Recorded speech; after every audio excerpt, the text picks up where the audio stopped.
අපලයට දාන්න ගලෙනුත් ඇඳිච්ච කට්ටිය ඉන්නවා. විශේෂයෙන්ම මෙන්න මේ ගල් වලට. ඉතින් ඕගොල්ලෝ දන්නවනේ මේ ඇවිල්ලා කාකනිල්. මේ වගේ ලොකු නැචරල් කාකනිල් හොයන්න අමාරුයි. මං හේතුව කියන්නද?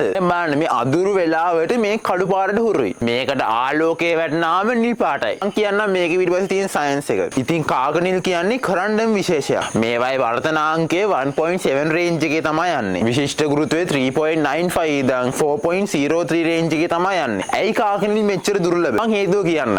ඕගොල්ලන්ට කපිරින්චියෙම ජෙම්ප් වලට ගියත් ඕන තරම් එනවා. ඉතින් ගොඩක් කෙනෙක් කාකනිල් එක එක ට්‍රීට්මන්ට් කරලා. අන්න ඒකයි ජිම් බිස්නස් එකේ විශ්වාසයේ වැදගත්කම. මොකද අපලයකට දාන්නේ මොඩිෆයි කරපු ගලක් නම් වැඩක් නැහැ නේ. මේවයි පාට හැදෙන්නේ ඇලුමිනියම් ඔක්සයිඩ් හින්දා. හැබැයි ඇලුමිනියම් ඔක්සයිඩ් තිබ්බා කියලා හරියන්නේත් නැහැ. ඒක හැදෙන්න ඕන උෂ්ණත්වය හරියටම තියෙන්න ඕන. මං කියන්නේ පොළව යටදී මේ උෂ්ණත්වය දීලා ලැබ් වල හදන එකට තමයි සින්තටික් ගල් කියන්නේ. දැකලා තියෙනවා ඕන තරම් කට්ටිය මේ සින්තටික් ගල්ුත් විකුණනවා. ඉතින් ඒ වගේ වංචා කරන්න හොඳ නැහැ. ඉතින් මොකද මේක දාන්නේ අපල් එකට නැත්තම් එහෙම නැත්තම් එක එක විශ්වාස මත. ආ දන්නවද කාකනිල් හීට් කරලා රොයල් බ්ලූ සෆායර් ගන්න පුළුවන් කියලා. ඉතින් රොයල් බ්ලූ කියන්නේ සෆායර් වලත් ඉහළම මිල. ගොඩක් පළුදු නැති හොඳ ක්වොලිටි ගලක් වුණොත් ගොඩක් කට්ටිය ඒක මිලේ හෙල කරගන්න ඒක රොයල් බ්ලූ වලට කන්වර්ට් කරගන්න. ඉතින් මේකත් ඇවිල්ලා ගිවුඩ් හීට් ට්‍රීට්මන්ට් ප්‍රොසෙස් එක. ඕගොල්ලන්ටත් මෙන්න මේ ප්‍රොසෙස් වැඩිදුර ඉගෙන ගන්න කැමති නම් අපේ ජෙම් කෝස් එක ෆලෝ කරන්න. මතක තියාගන්න ඊළඟ සැරේ කාකනිලක් ගන්නකොට ඊට බලලා ක්වොලිටි ගලක් තරම් මිලට ගන්න.